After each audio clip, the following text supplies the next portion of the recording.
नमश्चण्डिकायै। ॐ मार्कण्डेय उवाच। ॐ यद्गुह्यं परमल्लोके सर्वरक्षाकरं नृणां यन्न कस्यचिदाख्यातं तन्मे ब्रूहि पितामह। ब्रह्मोवाच। अस्ति गुह्यं तमं विप्रं सर्वभूतोपकारकं देव्यास्तु कवचं पुण्यं तच्छृणुष्व महामुने। प्रथमं शैलपुत्री च 1 second, Rachna ji, can you repeat that first line again? अस्ति गुह्यत अस्ति गुह्यतमं विप्रं सॉरी अस्ति गुह्यतमं विप्रं सर्वभूतोपकारकं देव्यास्तु कवचं पुण्यं तच्छृणुष्व महामने Mahamune. महामुने। Yeah.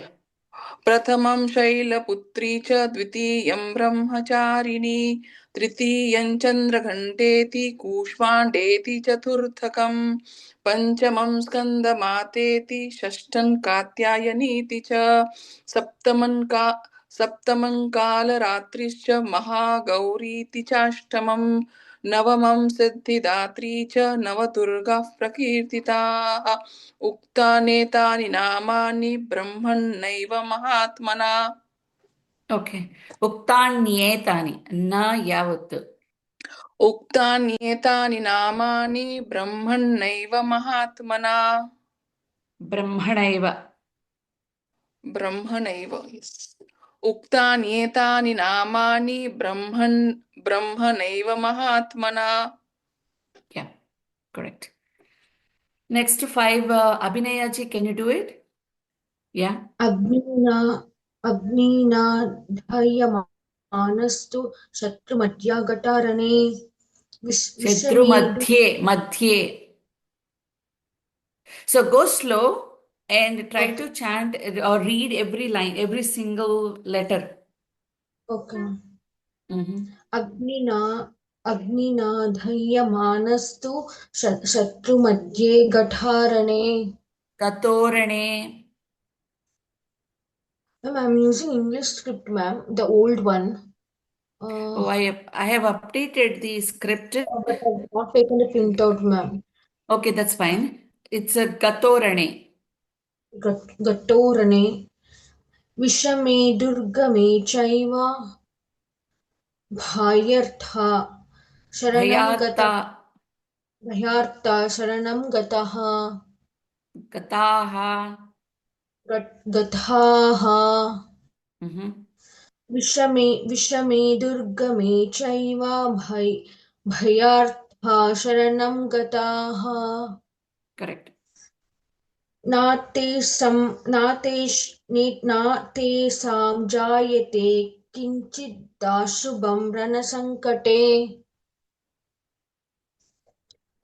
आपादं न च Napadam. Napadam. नापदं न च पश्यन्ति शोकदुःखभयान्करीम्. So the script is so different. So why don't we, Abhinaya ji, I'll ask you to do it later.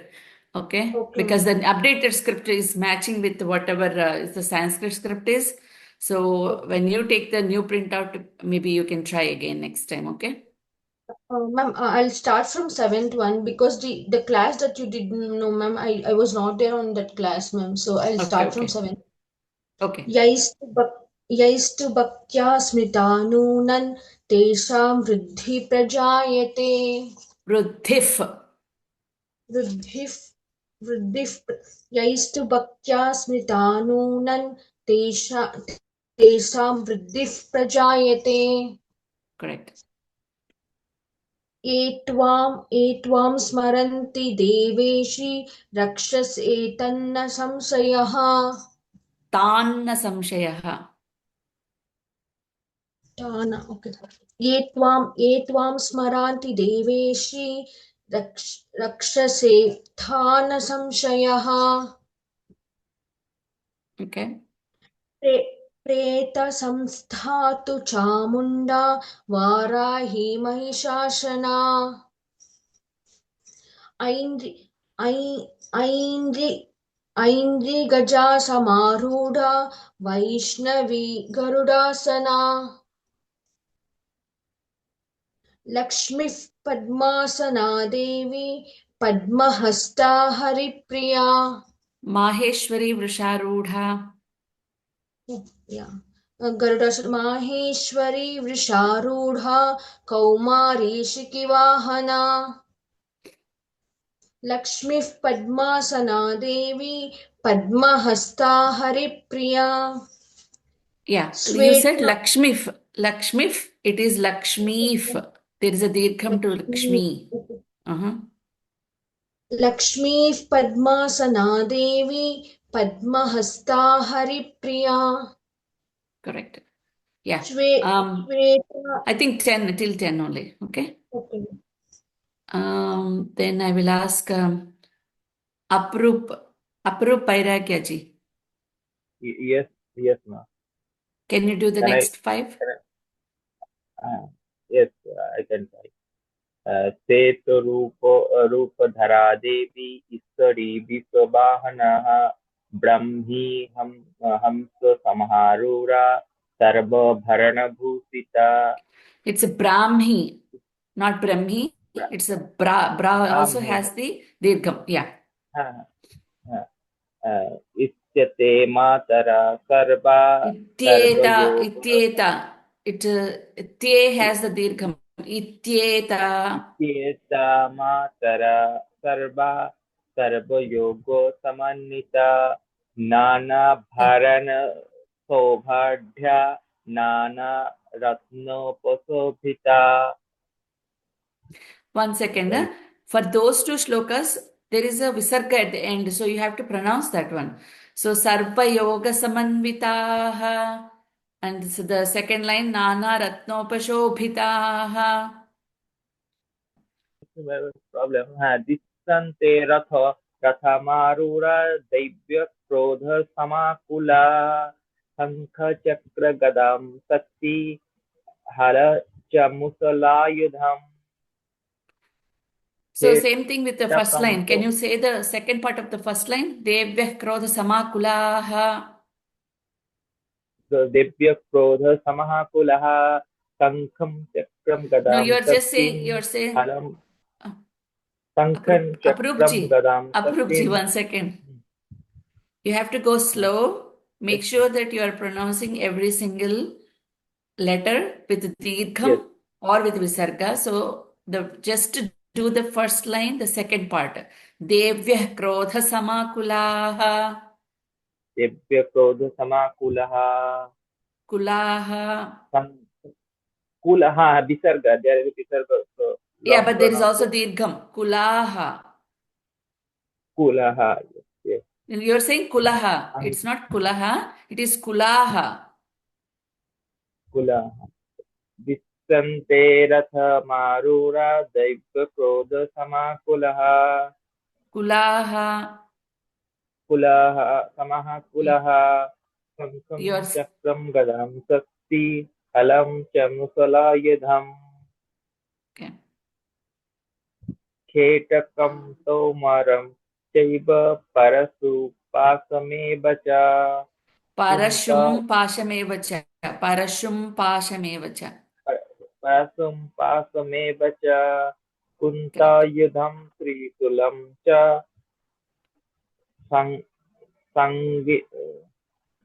Sharanga. Sarangamayudam Sarangamayudamuttamam Daityanam Dehanasaya Bhaktanam Bhavaya cha Bhaktanam abhayaya cha. Bhaktanam abhayaya cha. Bhaktanam abhayaya cha Dharayanta yudhani tham Daivanam cha hitaya vai. Namaste su Maharodre Mahaghour Parakrame Mahabale Mahatsahe Mahabhaya Vinasini Trahi Mam Devi Dustrikse Satrunam Bhayan Vardhini Kaicham Raksatu Mamendri अग्नि अग्निदेवता Okay. दक्षिणे Now let's go to Danji. Okay. Dakshine vatu varahi nirtyam kadagar harini pratichyam Nairutyam. nairutyam kadagarini Khadgadharini. khadgadarini. Yep. It's just because I'm nervous. Praticham varuni rakshad vayam mrigavahini. Vayabhyam Mrigavahini. Praticham varuni rakshad vayavyam mrigavahini. Correct. Udityam patu komari ishanyam suladharini. Urdhvam brahmani me rakshe dadhastad vaishnavi tata evam dashadisho rakshe chamunda savavahana jaya me chagrata patu vijaya patu prishtataha Jaya me chakrataf patu. jaya me chagrata patu vijaya patu prishtataha Vijaya Vijaya Dirgham. Vijaya patu prishtataha ajita vama parshve tu dakshine chaparajita shikam me dyotini rakshe duma murdini vya shikam me dyotini rakshe duma murdini vyava vashtita. Oh, all right. Yeah. Thank you. I think I'll pick someone else now for the next one. Ramadevi ji. Next 4. मालाधरी ललाटे च भ्रुवौ रक्षे यशस्विनी त्रिनेत्रा च भ्रुवोर्मध्ये यमगण्डा च नासिके शङ्किनी चक्षुषोर्मध्ये श्रोत्रयोर्द्वारवासिनी कपोलौ कालिका रक्षेत् कर्णमूले तु शाङ्करी नासिकायां सुगन्धा च उत्तरोष्टे च चर्चिका अदरे चामृतकला जिह्वायाञ्च च Saraswati. Okay, thank you. So we'll start with the next ones. Nirmala ji, do you want to do the first one with me? Yes, ma'am. Okay.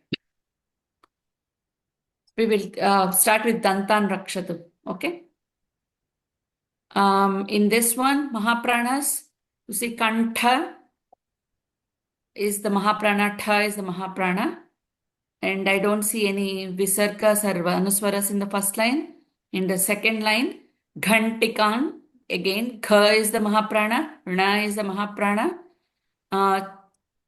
Chitra Ghantikam, that's the Anuswara. Kam followed by Chitra, so Cha sound.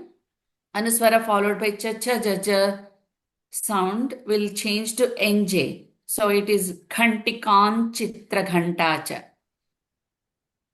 So Chitra Ghantacha is again Gha is Mahaprana, Ana is Mahaprana. Okay, let's start. Dantan Rakshat Kaumari. Dandan rakshadu kaumari.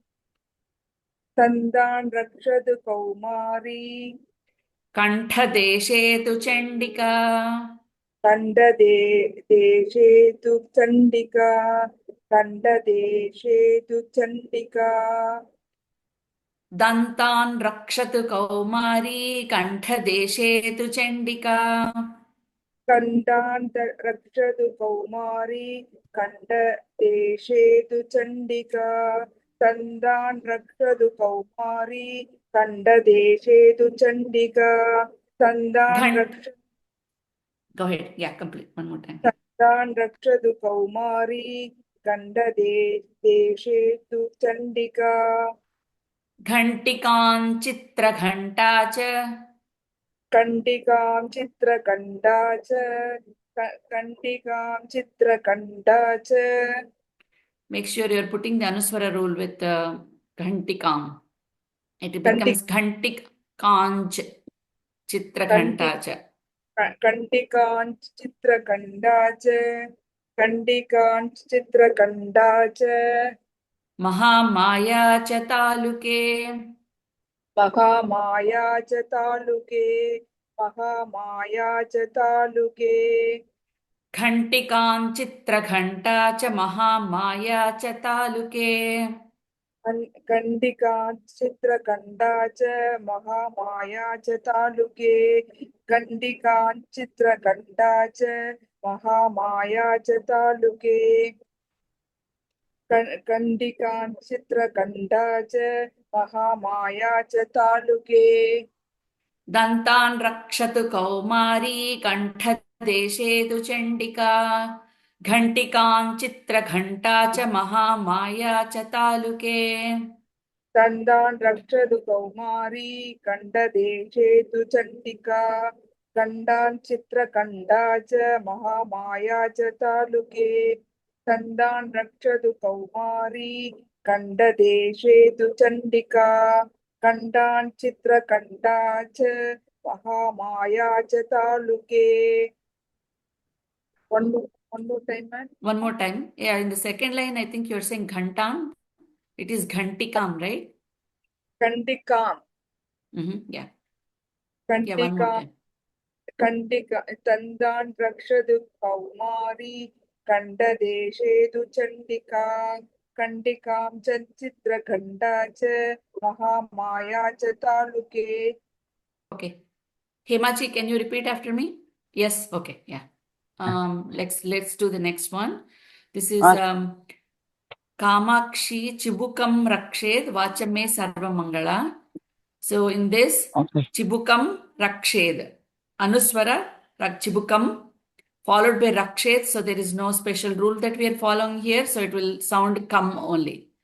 And the next Anuswara is Vachame Cham, followed by Ma. So it's Papa Bhabhama Varga. The sound, Anuswara sound stays as M sound only. So it is Vachame. Sarva Mangala.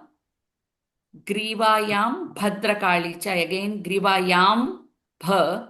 So Papha Babhama family. Anuswara followed by Papha Babhama will stay as M sound. So it will be Grivayam Bhadrakali cha. Prushthavamse, Tha is Mahaprana. Dhanur Dhari. Dha is Mahaprana. Dhari Mahaprana. Dha is Mahaprana. Okay? Okay. Okay. Kamakshi Chibukam Rakshid. Kamakshi Chibukam Rakshit. Kamakshi Chibukam Rakshit. So here that rule, the new rule that we started following from last two classes, which is the Dirgham followed by Sanyuktakshara. Then there is a little holding or stress on the Sanyuktakshara, and the Dirgham becomes little longer. So it is Kamakshi, Kamakshi. So you have like K sound is like a little stressed there. So you say Kamakshi Chibukam Rakshid. Can you repeat that? Kamakshi Chibukam Rakshit. Kamakshi Chibukam Rakshit. Vacham me sarvamangala. Vasam me sarva mangala. Vasam me sarva mangala. Kamakshi. Kamakshi Chibukam Rakshit. Vasam me sarva mangala. Kamakshi Chibukam Rakshit. Vasam me sarva mangala. Grivayam bhadrakali cha. Grivayam Bhadrakali cha. Grivayam Bhadrakali cha. Prushthavamshe dhanurdhari. पृष्ठवंशे धनुर्धरी पृष्ठवंशे धनुर्धरी ग्रीवायां Bhadrakali च पृष्ठवंशे धनुर्धरी ग्रीवायां भद्रकाली च पृष्ठवंशे धनुर्धरी ग्रीवायां भद्रकाली च पृष्ठवंशे धनुर्धरी कामाक्षी चिबुकं रक्षेद्वाचं मे सर्वमङ्गला ग्रीवायां भद्रकाली च पृष्ठवंशे धनुर्धरी कामाक्षी चिबुकं रक्षेत् वासं मे सर्वमङ्गला ग्रीवायां भद्रकाली च पृष्ठवंशे धनुर्धरी कामाक्षी चिबुकं रक्षेत् वासं मे सर्वमङ्गला ग्रीवायां भद्रकाली च पृष्ठवंशे धनुर्धरी Okay, thank you. Joseph Thank ji, you. namaste.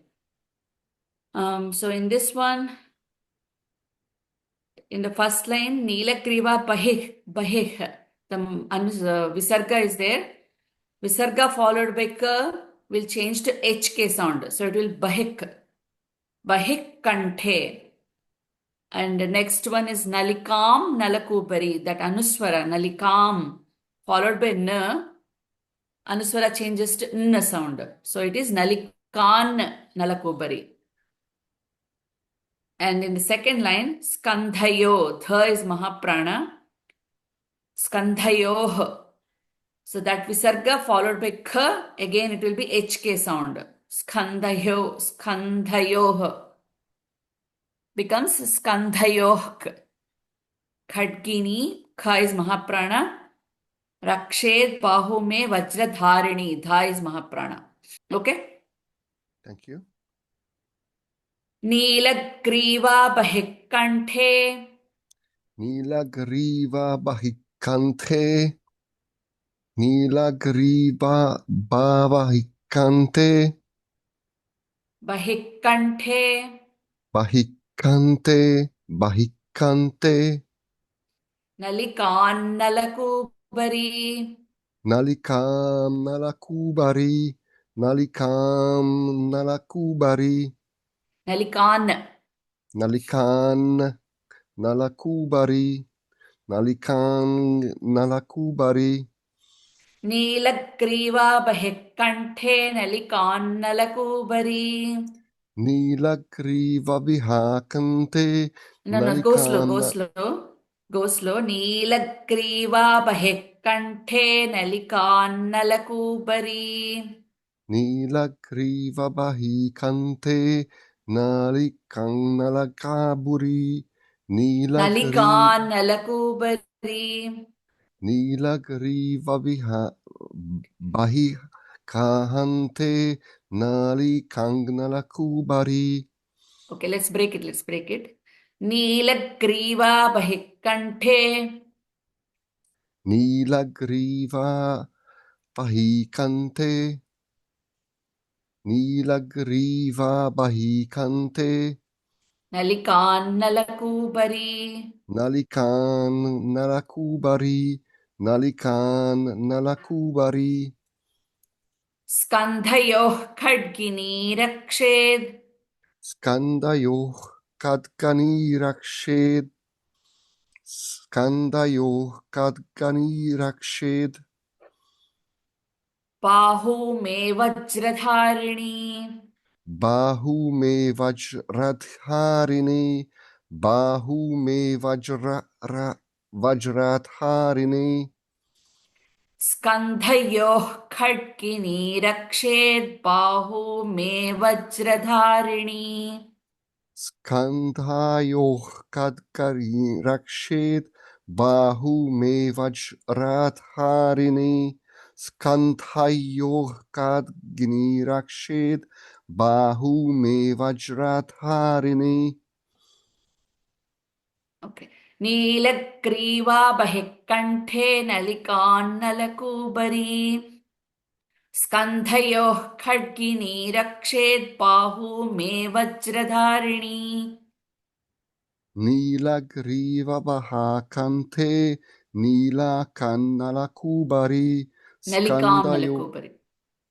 नलकुबरी स्कन्दयोः खड्गिनीरक्षेत् बाहू मे वज्रधारिणी नीलग्रीवमहाकण्ठे नीलकन्नलकुबरी Nalikan स्कन्धयो Nalakubari. You are saying Nilakan. It is Nalikan Nalakubari. नलकुबरी Nalikan. Nalikan Nalakubari. नली Ah. नली नलिकुबरी स्कन्दयोः खड्गिनीरक्षेत् बाहू मे वज्रधारिणी. Okay. Thank you. Thank you. Bharti ji. Has So in this, let's identify the Mahapranas and any Anuswaras or Visargas. Dandini, Rana is there. And in the first line, not any other Mahapranas I see. And there are no Anuswara or Visarga. Nakhan, Kha is the Mahaprana in the second line. Chuleshwari, Cha is Mahaprana. Rakshet nice. Kukshau, Rakshet Kuleshwari. Okay? Lil. Yeah. Okay. Hastayordandini Rakshed. Hastayordandini rakshet. Hastayordandini rakshet. Ambika Changulishu cha. Ambika changulishu cha. Ambika changulishu cha. So you're saying Changulishu cha, but it is a Yeah. dirgham with a sanyuktaksharam. So it is Changulishu, that Chang, that you have to hold a little bit in on the ng sound. So cha becomes a little longer and ng sound will be with a little bit of hold. So Ambika Changulishu cha. Ambika changulishu cha. Ambika changulishu cha. Hastayordandini Rakshedambika Changulishu cha. Hastayordandini rakshet. Ambika changulishu cha. Don't break it, don't Hastayordandini. break it. If you are breaking it into two parts, then I say Rakshed Ambika. But now we are reading the entire line, so it will be Rakshed Ambika. Okay. Okay? Don't say Ambika in the middle of the. We will not usually pronounce the vowels in the middle of the shloka. Okay? Hastayordandini Rakshed Ambika Changulishu cha. Hastayordandini rakshet ambika changulishu cha. Hastayordandini rakshet ambika changulishu cha. Rakshed Ambika. Rakshed Ambika. Rakshet ambika. Mm-hmm. Ma'am, what am I pronouncing? You are saying Rakshed Ambika. And it's supposed to be rakshet. Rakshed Ambika. Rakshed. Need to stress there. Rakshed Dambika instead of Rakshed Ambika. I'm putting those two together. Rakshed Ambika. Dambika. Oh, Dambika. I'm supposed to say Dambika, not Ambika. Okay. Yeah. Hastayordandini rakshet dambika changulishu cha. Hastayordandini rakshet dambika changulishu cha. Correct. Nakhan Chuleshwari Rakshet.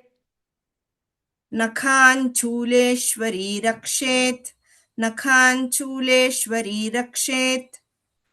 So there also Chuleshwari. There is a Le is a dirgham with the Shwa Sanyuktakshara. So Le becomes a little longer. Sh will be with a little bit of hold or stress on it. Nakhan Chuleshwari Rakshet. Nakhan chuleshwari rakshet. Nakhan chuleshwari rakshet. Kukshau Rakshet Kuleshwari. Kukshau rakshet kuleshwari.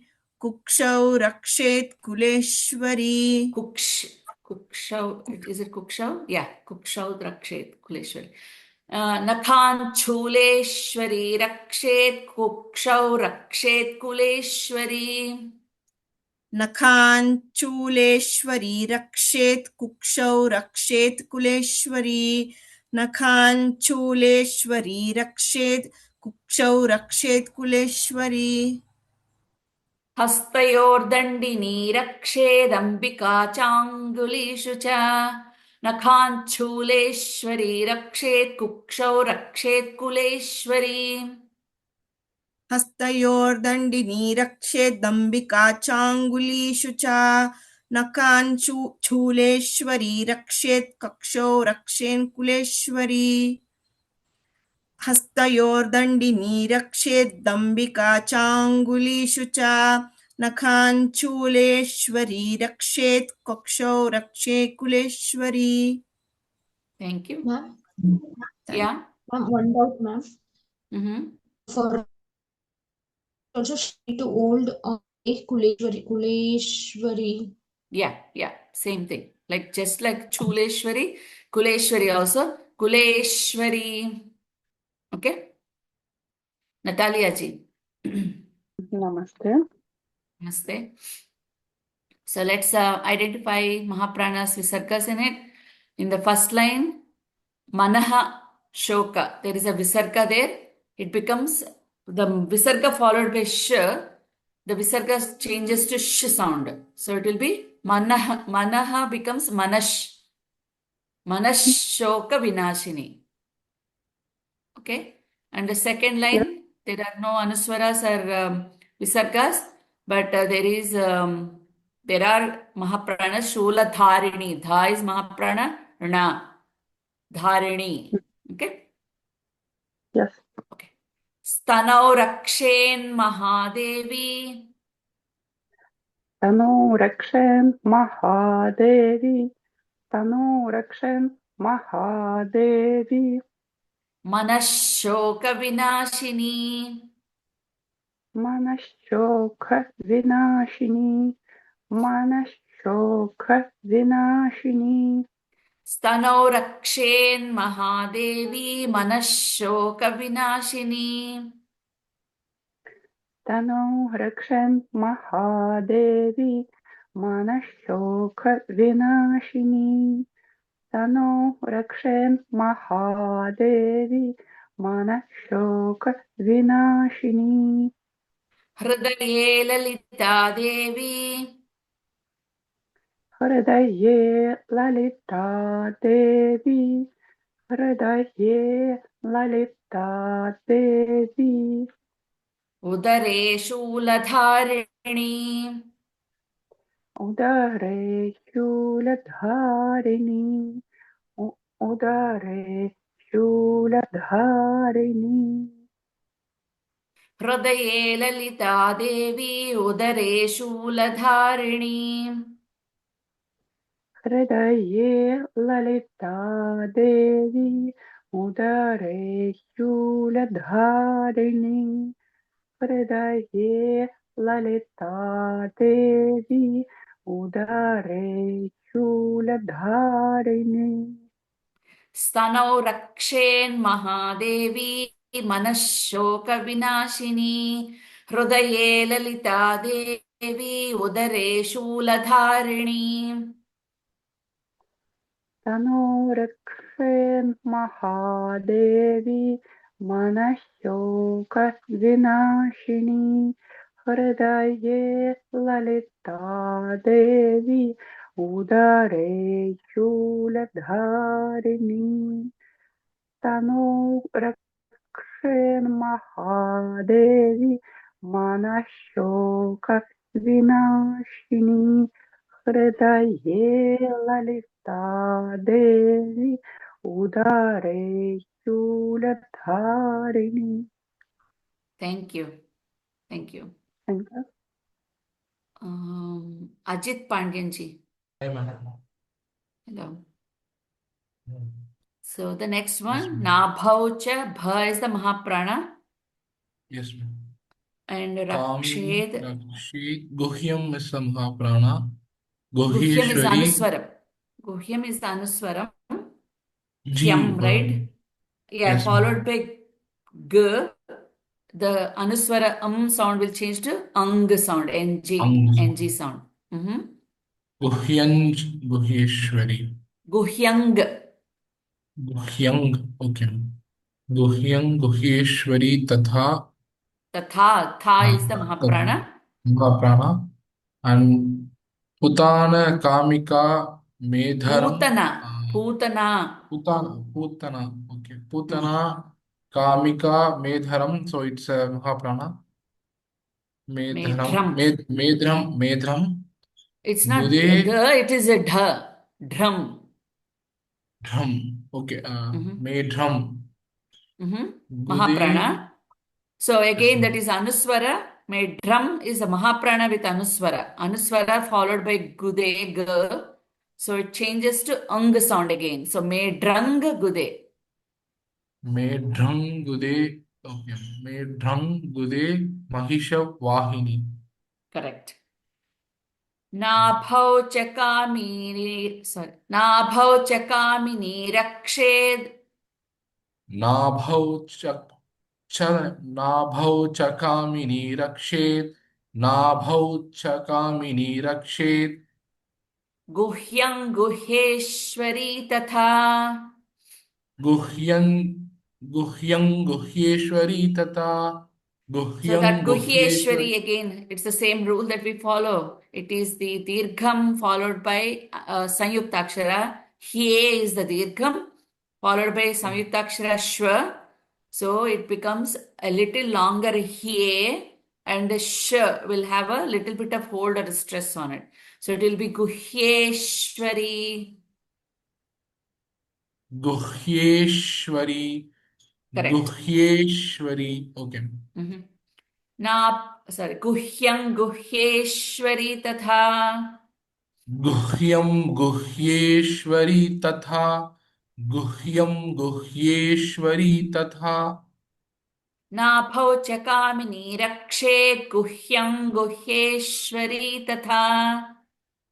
Nabhau Chakamini Rakshet Guhyam Guhyeshwari Tatha. Nabhau Chakamini Rakshet Guhyam Guhyeshwari Tatha. Putana Kamika Medram. Putana Kamika Medhan. Putana Kamika Medhan. So that Medram also same thing, right? Yes, ma'am.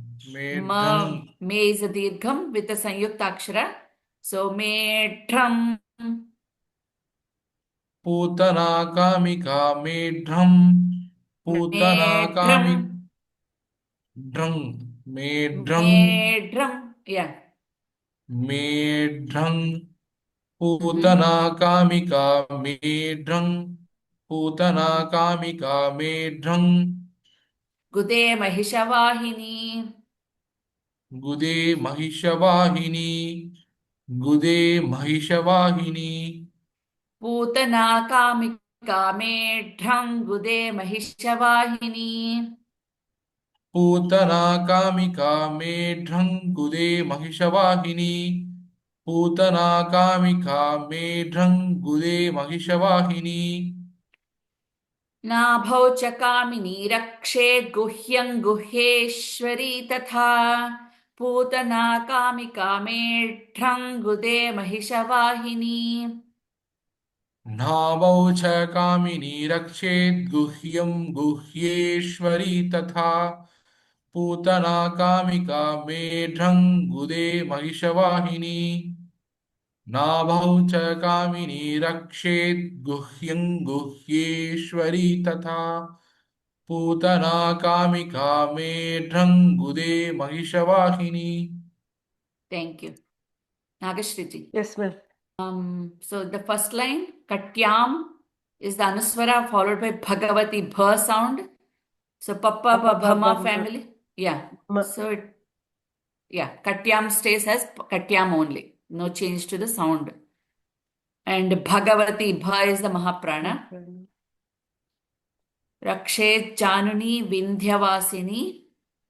Dhya Mahaprana. Correct. Next line. What about Vim and Dhya? Vindhya, Anna. In. Okay. Because It will not be Bhagavadani. Vindhya, it is Vindhya. Okay. Vasini. Janghe. Gha is Mahaprana. That's it. That's it. Okay. Katyam Bhagavati Rakshej. Katyam Bhagavati Rakshej. Katyam Bhagavati Rakshej. Januni Vindhyavasini. Januni Vindhyavasini. Januni Vindhyavasini. Katyam Bhagavati Rakshej Januni Vindhyavasini. Katyam Bhagavati Rakshej Januni Vindhyavasini. Katyam Bhagavati Rakshej Januni Vindhyavasini. So to make it easier, I put Rakshej Januni, but it is Rakshej Januni. Okay. Ja with the J, so Sanyukta Akshara Ja with the Ja. So you have to pronounce it together. Rakshej Januni. Okay. Katyam Bhagavati Rakshej Januni Vindhyavasini.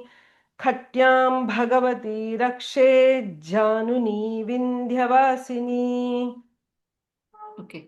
I am hearing Katyam, it's Katyam. Katyam. Okay. Okay. Katyam Bhagavati Rakshej Januni Vindhyavasini. Janghe Mahabala Rakshet. Janghe Mahabala Rakshet. Janghe Mahabala Rakshet. Sarvakama Pradayani. Sarvakama Pradayini. Sarvakama Pradayini. Pradayani. Janghe Mahabala Rakshet Sarvakama Pradayani. Janghe Mahabala Rakshet Sarvakama Pradayani. Janghe Mahabala Rakshet Sarvakama Pradayani. Katyam Bhagavati Rakshet Januni Vindhyavasini. Janghe Mahabala Rakshet Sarvakama Pradayani. Katyam Bhagavati Rakshet Januni Vindhyavasini. Janghe Mahabala Rakshet Sarvakama Pradayani. Katyam Bhagavati Rakshet Januni Vindhyavasini. Janghe Mahabala Rakshet Sarvakama Pradayani. Thank you. Manthanji. So in this Hello. one, Gulpa. Yeah. Yeah. Gulpa. Pa is the Mahaprana there. Yeah. Pha is the Narasimhi. Mahaprana. Pha is the Mahaprana. And The, Prushthe, that is a Yeah. Mahaprana. Padangulishu Shri Rakshet. Dha is the Mahaprana. Padadha. Dha is the Yeah. Mahaprana. Correct. Padadha. Okay. Yes. Gulpayor Narasimhi cha. Gulpayor Narasimhi cha. 2 times, please. Gulpayor Narasimhi cha. Pada prashthe tu tejasi. Padaprishthe tu tejasi. Padaprishthe tu tejasi. Gulpayor Narasimhi cha pada prashthe tu tejasi. गुल्फयोर्नारसिंही च पादपृष्ठे तु Tejasi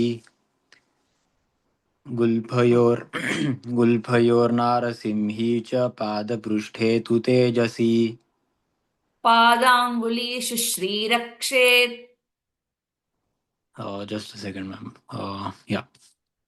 पादांगुलीषु श्रीरक्षेत् पादांगुलीषु श्रीरक्षेत्. So this one here, Padang, that the is the Dirgham, and then there is a Sanyukta Aksharam, so it becomes Padangulishu Shri Rakshet. पादांगुलीषु श्रीरक्षेत् पादांगुलीषु श्रीरक्षेत्. Padadhastalavasini. पादाधस्तलवासिनी पादाधस्तलवासिनी. Padangulishu Shri Rakshet Padadhastalavasini. पादाङ्गुलीषु श्रीरक्षेत् पादाधस्तलवासिनी पादाङ्गुलीषु श्रीरक्षेत् पादाधस्तलवासिनी गुल्फयोर्नारसिंही च पादपृष्ठे तु तेजसी पादाङ्गुलीषु श्रीरक्षेत् पादाधस्तलवासिनी गुल्फयोर्नारसिंही च पादपृष्ठे तु तेजसी पादाङ्गुलीषु श्रीरक्षेत् पादाधस्तलवासिनी गुल्फयोर्नारसिंही च पादपृष्ठे तु Tejasi पादाङ्गुलीषु श्रीरक्षेत् पादाधस्तलवासिनी. Okay, thank you. Thank you. Nirmala ji, not Nirmala SG, but Seema, yeah. Do you want to repeat with me the next one? Okay, in the first line, Nakhan, Kha is the Mahaprana, Damshtra, Karali cha, Kesham, Shaivorthva, Dhva is the Mahaprana, Keshini. Second line, Romakupeshu, Kauberi, Tvacham, Vagishwari. So that's the Anuswara. Tvacham, Cham is the Anuswara, followed by Va. So it becomes a nasal Va, MV sound. Tvacham. Tvacham. The Tha is the Mahaprana. Okay. Nakhan, Damshtra, Karali cha. Nagan Damsha Karali cha. Nagan Damsha Karali cha. Kesham Shaivorthvakeshini. Kesham Shaivorthvakeshini.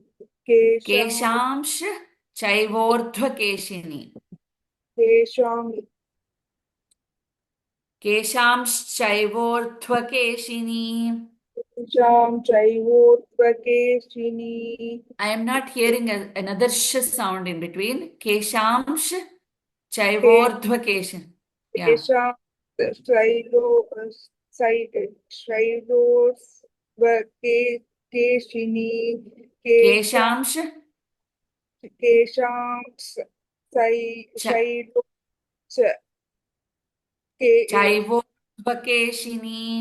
Kesham Shaivorthvakeshini. Kesham Shaivorthvakeshini. Shaivorthvakeshini. Shaivorthvakeshini. Kesham Shaivorthvakeshini. Kesham Shaivorthvakeshini. Kesham Shaivorthvakeshini. Kesham Shaivorthvakeshini. One more time. Kesham Shaivorthvakeshini. Kesham Shaivorthvakeshini. Correct. Nakhan Damshtra Karali cha Kesham Shaivorthvakeshini. Nagan Damsha Nagan Damshra Garali cha Kesham Shaivorthvakeshini. Nagan Damshra Garali cha Kesham Shaivorthvakeshini. Nagan That's not Nagan, it's Nakhan. Nagan Damshra Garali cha Kesham Shaivorthvakeshini.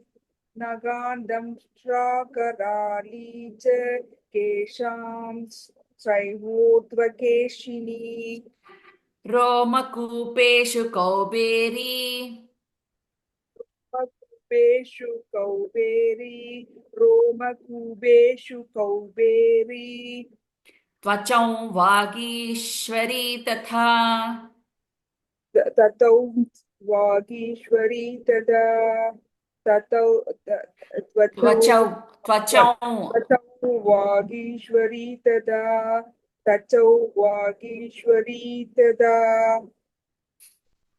So Vagishwari is the same rule. Chaivorthva. Vo is the dirgham, ra, there is a samyukta aksharam followed, so it becomes, vo becomes longer, and dhva is stressed a little bit. So it will be chaivor dhva, just like that. Tvacham vagishwari tatha. तचौ Vagishwari तदा तचौ वागीश्वरी तदा Vagishwari Nakhandam, yeah. तदा चौ वागीश्वरी तदा नखान्दंष्ट्राकराली च केशांश्चैवोर्ध्वकेशिनी रोमकूपेषु कौबेरी त्वचं वागीश्वरी तथा नगान्तंशाकराळी च केशं स्वैर्वोर्ध्वकेशिनी रोमकूपेषु कौपेरी त्वचौ वागीश्वरी तदा नगान्तंशाकराळी च केशां स्वैर्वोर्ध्वकेश्वरी केशिनी केशिनी रोमकूपेषु कौपेरी तचौ वागीश्वरी तदा Good, thank you. Manish ji. Yes, ma'am. Okay. Raktamajja vasamansan yasthi. Sthi is the Mahaprana. Medamsi Parvati. Antrani Ana is the Mahaprana. Kalaratrischa Pittancha. So that Anuswara, Pittam is the Anuswara followed by cha sound. So it becomes NJ, Pittancha. Pittanch. Okay. Mukuteshwari. Yeah, Mukuteshwari is again Dirgham with the Samyukta Akshara. Te is the Dirgham. Shwa is the Samyukta Akshara. It becomes Teshwari. Teshwari. Okay. Same with the Kalaratrischa. Ratri. So if you say Ratri and there is a Ratri. So there is a Ra is Dirgham with the Th. Hold on Th. It becomes Ratri. Okay? Ratri. Okay. Raktamajjavasamansan. Raktamajjavasamamsan. Raktamajjavasamamsan. Yasthi medamsi Parvati. Yasti medamsi Parvati. Yasti Parvati is the same thing. medams. Pa is Dirgham with the Ra with the Va, right? Samyukta Aksharam. Parvati. Okay. Yasti medamsi Parvati. Yasti medamsi Parvati. Raktamajjavasamansan yasthi medamsi Parvati. Raktamajjavasamamsan yasti medamsi Parvati. Raktamajjavasamamsan yasti medamsi Parvati. Antrani Kalaratrischa. Antrani Kalaratrischa. Antrani Kalaratrischa. Pittancha Mukuteshwari. Pittancha Mukuteshwari. Pittancha Mukuteshwari. Antrani Kalaratrischa Pittancha Mukuteshwari. Antrani Kalaratrischa Pittancha Mukuteshwari. Antrani Kalaratrischa Pittancha Mukuteshwari. Raktamajjavasamansan yasthi medamsi Parvati. Antrani Kalaratrischa Pittancha Mukuteshwari. Raktamajjavasamamsan yasti medamsi Parvati. Antrani Kalaratrischa Pittancha Mukuteshwari. Raktamajjavasamamsan yasti medamsi Parvati. Antrani Kalaratrischa Pittancha Mukuteshwari. Good. Only that yasti, you're saying yasti, it is yasthi. Stha. Yasti. Okay. I Thank still want to hear a little bit of Okay. Mahaprana there, okay? Yeah, No practice problem. that. But it's good. Sure. Thank you. Thank Rachana ji. In the first line, Padmavati, Padmakoshe, Koshe. Kaphe, Pha. Sh and F. Sha is not a Mahaprana. Pha Okay. is a Mahaprana. Huh. Chuda Mani, Ana is the Mahaprana. Tatha. Ha. And Jwala Mukhi, Kha. Huh. Nakha, Nakha Jwala, Kha. Mabhedya, Bha B. is the Mahaprana. Sarva Sandhishu, Dha. The. Sandhis. D. Yeah. Padmavati, Padmakoshe. Padmavati Padmakoshe. Padmavati Padmakoshe. Kaphe Chudamanistatha. Kafe Chudamanistatha. It's not Kafe cafe. It's not cafe. It's kaphe. Pha, PH sound. Kafe Chudamanistatha. Kafe Chudamanistatha. Padmavati, Padmakoshe, kaphe Chudamanistatha. Padmavati Padmakoshe. Kafe Chudamanistatha. Padmavati Padmakoshe. Kafe Chudamanistatha. Jwalamukhi Nakhajwala. Jwalamukhi Nakhajwala. Jwalamukhi Nakhajwala. Mabhedya Sarvasandhishu. Mabhedya Sarvasandhishu. So do you see the difference there? Mabhedya. How do you say? How can you say it differently? Mabhedya. Yeah, the Be is Dirgham and Tya is the Sanyuktaksharam. So there should be you want to put a little bit of stress on the Tya or hold. Okay. Mabhedya. Mabhedya. Mabhedya Sarvasandhishu. Mabhedya Sarvasandhishu.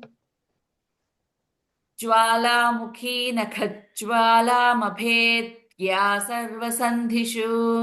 Jwalamukhi Nakhajwala Mabhedya Sarvasandhishu. Jwalamukhi Nakhajwala Mabhedya. Jwalamukhi Nakhajwala Mabhedya Sarvasandhishu. Padmavati Padmakoshe Kaphe Chudamanistatha. Jwalamukhi Nakhajwala Mabhedya Sarvasandhishu. Padmavati Padmakoshe Kafe. Padmavati Padmakoshe Kaphe Chudamanistatha. Jwalamukhi Nakhajwala Mabhedya Sarvasandhishu. Padmavati Padmakoshe Kaphe Chudamanistatha. Jwalamukhi Nakhajwala Mabhedya Sarvasandhishu. Okay, thank you. Hema ji, do you want to try the next one with me? Yes, ma'am. Okay. Shukram Brahmani me rakshe chayam. Cha is the Mahaprana. Shukram Brahmani is the Anuswaram. Shukram. Followed by B. So the sound will not change because Anuswara followed by Papha Bapha Ma. This Anuswara keeps the sound as Ma. So Shukram Brahmani. Rakshe Chayam. Cha is the Mahaprana. Chayam Chhatreshwari. Yam is the Anuswara followed by Cha. It becomes NJ sound. So it will become Rakshe Chayanj Chhatreshwari Tatha. Cha is the Mahaprana. Chhatreshwari. Tatha. Tha is the Mahaprana. And in the next line, Ahankaram Manobuddhim. So Ahankaram is the Anuswara, Ram, followed by Ma. So Ram sound stays as Ram only. Again, Buddhim, Dha is the Mahaprana, and with the Anuswara, followed by Ra sound. So it doesn't change the sound. So it is Buddhim Rakshen Me, Dharma Dharini. Dha is the Mahaprana, Dharini, another dha Mahaprana. Okay? Okay. Shukram Brahmani me rakshet. Shukram Brahmani me rakshet. Shukram Brahmani me rakshet. Chayam Chhatreshwari tatha. Chayang Chatreshwari tata. Chayang Chatreshwari tata. Shukram Brahmani me rakshet. Chayam Chhatreshwari tatha. Shukram Brahmani me rakshet. Chayang Chatreshwari tata. Shukram Brahmani me rakshet. Chayang Chatreshwari tata. Ahankaram mano buddhim. Ahankaram mano buddhim. Ahankaram mano buddhim. Rakshen me dharmadharini. Rakshen me dharmadarini. Rakshen me dharmadarini. That kshe is dirgham with followed by sanyukta akshara, so it becomes rakshen me. Rakshen me dharmadarini. Rakshen me dharmadarini. Ahankaram mano buddhim rakshen me dharmadharini. Ahankaram mano buddhim rakshen me dharmadarini. Ahankaram mano buddhim rakshen me dharmadarini. Shukram brahmani me rakshet chayam chhatreshwari tatha. Ahankaram mano buddhim rakshen me dharmadharini. Shukram Brahmani me rakshet chayang Chatreshwari tata. Ahankaram mano buddhim rakshen me dharmadarini. Shukram Brahmani me rakshet chayang Chatreshwari tata. Ahankaram mano buddhim rakshen me dharmadarini. Okay, thank you. Thank you. Thank you. Yeah, I think we are almost on time. Manthanji, do you want to do the Aparatha sloka? Three, like first three. Yeah. अपराधसहस्राणि क्रियन्ते हर्निशं मया दासोऽयमिति मां मत्वा क्षमस्व परमेश्वरी आवाहनं न जानामि विसर्जनं पूजाञ्चैव न जानामि क्षम्यतां परमेश्वरी मन्त्रहीनं क्रियाहीनं भक्तिहीनं सुरेश्वरी यत्पूजितं मया देवी परिपूर्णं तदस्तु मे Very good. तदस्तु मे. Yeah.